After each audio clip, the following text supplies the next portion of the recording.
Waalaikumsalam warahmatullahi wabarakatuh. Sehat semua ya? Untuk mengawali pembelajaran kita pada hari ini, marilah kita berdoa dulu menurut agama dan kepercayaan masing-masing. Boleh dipimpin doa satu-satu?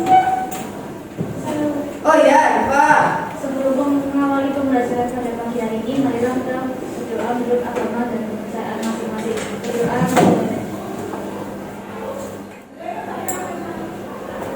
Berdoa selesai. Ya, makasih Diva. Sekarang saya absen dulu ya. Aditya Bara. Bima. Ya, Bim. Sakit ya, Bim?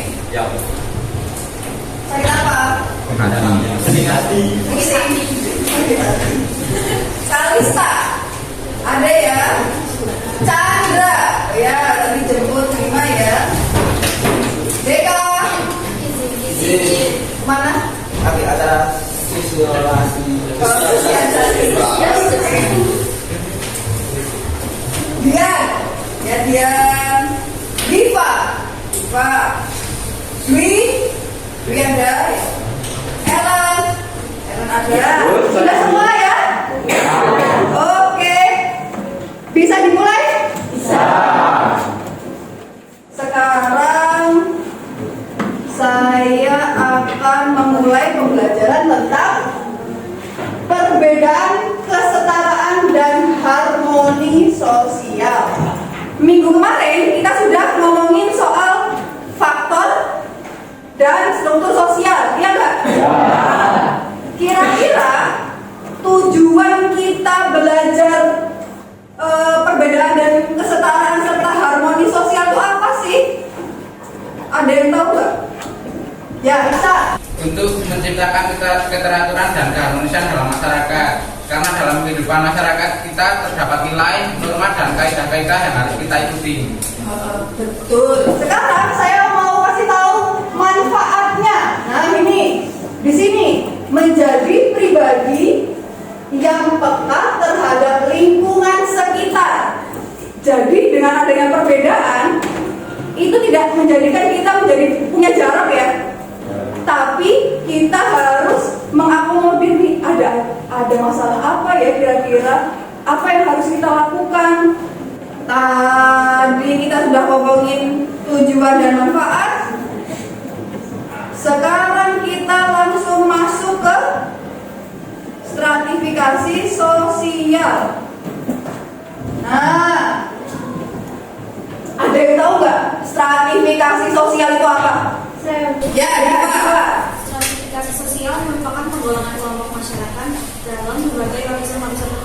Stratifikasi sosial sebagai perbedaan penduduk atau masyarakat dalam lapisan kelas-kelas secara tingkat atau hierarkis. Contohnya dengan adanya masyarakat kaum kelas tinggi dengan masyarakat kaum kelas bawah. Iya, betul sekali lagi. Kalau stratifikasi strukturnya vertikal apa horizontal? Vertikal. Bisa dengan piramida, bisa dengan tingkatan sosial seperti ini. Itu stratifikasi sosial. Membedakan masyarakat secara vertikal. Apa aja sih? Nah, di sini ada ekonomi. Terus apa? Ada yang tahu nggak? Ada yang tahu nggak stratifikasi ada berapa? Oh ya, gila. Ada 3, stratifikasi terbuka, tertutup, campuran. Iya, yang disebutkan Gilang tadi betul ada 3. Tertutup, terbuka, dan campuran. Kalau yang saya gambar ini termasuk apa? Tertutup, betul. Jadi dia tidak bisa keluar dari garis. Gitu ya. Contohnya misalnya apa? Ada yang tahu? Contohnya stratifikasi tertutup? Iya, betul. Kasta. Kasta dan golongan bangsawan. Misalnya kasta Brahmana itu harus menikah dengan sama-sama Brahmana. Nggak bisa Brahmana menikah dengan sudra. Nah, dalam status sosial ada peran-peran yang dibawa oleh diri kita sendiri. Apa aja sih perannya? Boleh ada yang tahu peran? Oh ya, Gali. Peran bawaan, peran pilihan, peran mengayomi, dan peran yang disesuaikan. Ya, peran bawaan, peran pilihan, mengayomi, dan peran yang disesuaikan. Kalau peran bawaan, namanya aja peran bawaan ya. Berarti dia lahir jebrol tuh langsung jadi pangeran gitu, anak raja. Atau dia lahir kastanya udah brahmana karena dia lahir kedua orang tuanya brahmana. Itu peran bawaan kan? Siapa yang bisa membaca LKPD-nya? Oh iya, saya bacain ya. Nah, di sini peserta didik mengamati lembar kerja siswa. Nanti saya kasih, nanti kamu bisa scan barcode. Di situ ada artikel yang harus kalian analisis. Kemudian peserta didik terbagi dalam masing-masing kelompok. Kelompoknya sama seperti ekonomi yang kemarin ya. Sedangkan peserta didik melakukan kegiatan penyelidikan, membuat catatan analisis pada artikel tersebut.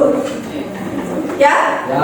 Pada artikel tersebut kamu analisis, kemudian kamu buat PowerPoint, dan pada akhirnya kalian presentasikan di hadapan teman-teman kalian. Bisa ya? Scan dulu LKPD-nya.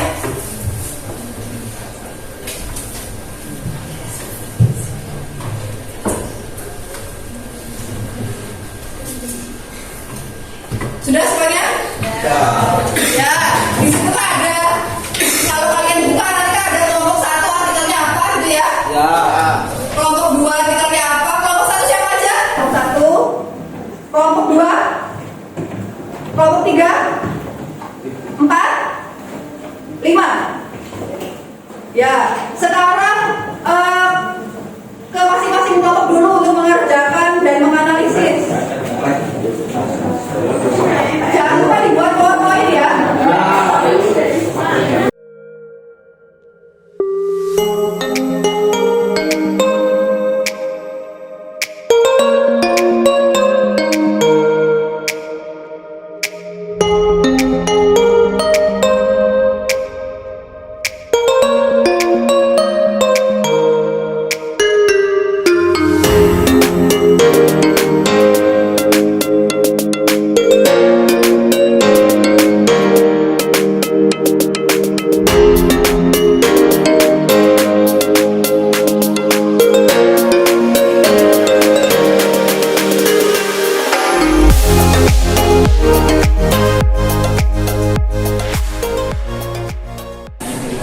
Assalamualaikum warahmatullahi wabarakatuh. Di sini kami dari kelompok 2 akan mempresentasikan hasil analisis kami mengenai jurnal perempuan dan COVID-19. Nama saya Rina Aprilia Putri, nomor absen 11. Nama saya Adianto, absen 12. Nama saya Elisa Kasari, nomor absen 15. Nama saya Dian Setiawardani, absen 10. Nama saya Elmarina, absen 12. Nama saya Sarina, absen 14. Oke.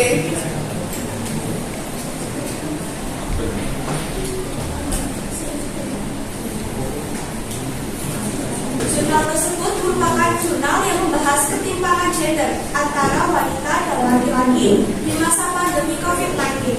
Hal tersebut menjadikan peran dan beban kerja wanita selama pandemi semakin bertambah. Pada masa pandemi, terpusatnya berbagai kegiatan ke dalam rumah menyebabkan tanggung jawab perempuan di dalam rumah tambah semakin besar.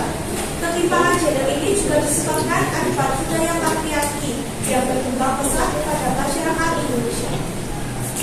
Jurnal ini memberikan gambaran bahwa belum terdapat harmonisasi sosial antara kaum wanita dan kaum laki-laki.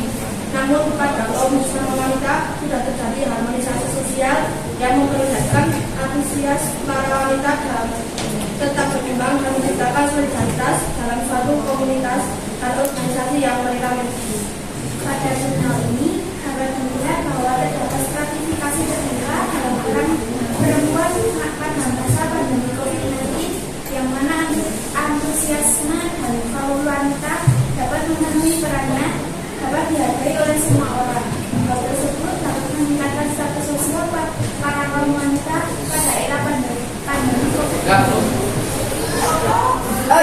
Tidak?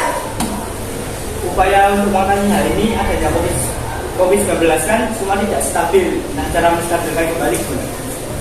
Kita memberikan pelatihan kepada para kaum wanita agar mereka itu menjadi lebih berkontribusi dalam bidang perekonomian negara, sehingga perempuan itu sudah memiliki peran yang sama rata posisinya dengan kaum laki-laki.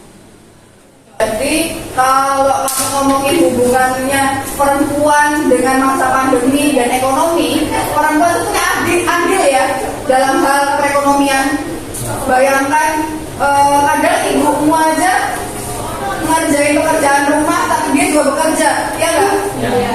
Belum lagi kerjaan-kerjaan yang sampingan untuk menambah pemasukan keluarga. Itu salah satu bukti dari bagaimana kesetaraan gender itu bisa diperoleh dari perempuan dan dari jalur ekonomi.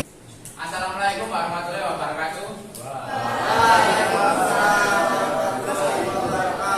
Kami dari kelompok 4 ingin mempresentasikan hasil analisis kami tentang hak anak dan keadilan gender. Hak anak dan keadilan gender termasuk ke dalam stratifikasi terbuka karena keduanya dapat meningkatkan status sosial. Bahwa semua orang harus menerima perlakuan yang setara dan tidak didiskriminasi berdasarkan identitas gender mereka yang bersifat kodrati. Hak anak adalah bagian dari hak asasi manusia yang wajib dijamin, dilindungi, dan dipenuhi oleh orang tua sebagai lingkungan yang pertama dan utama. Hak anak yang harus dipenuhi oleh orang tua itu apa kira-kira? Menurut saya ada hak kebebasan. Pada zaman ini itu kadang orang tua itu menuntut anak untuk ya kamu harus jadi polisi, harus jadi dokter. Nah, padahal anak-anak tersebut itu belum tentu mau jadi dokter. Nah, hak kebebasan itu penting. Bagus ya presentasinya semuanya ya. Terima kasih. Saya punya tali rafia. Di sini ada tali rafia. Kalian ini ada hubungannya nih sama harmoni sosial. Setiap anak mengaitkan ke tangan masing-masing temannya. Nanti kalian harus melepaskan bagaimana caranya. Itu ya. Kita ke belakang. Minta tolong.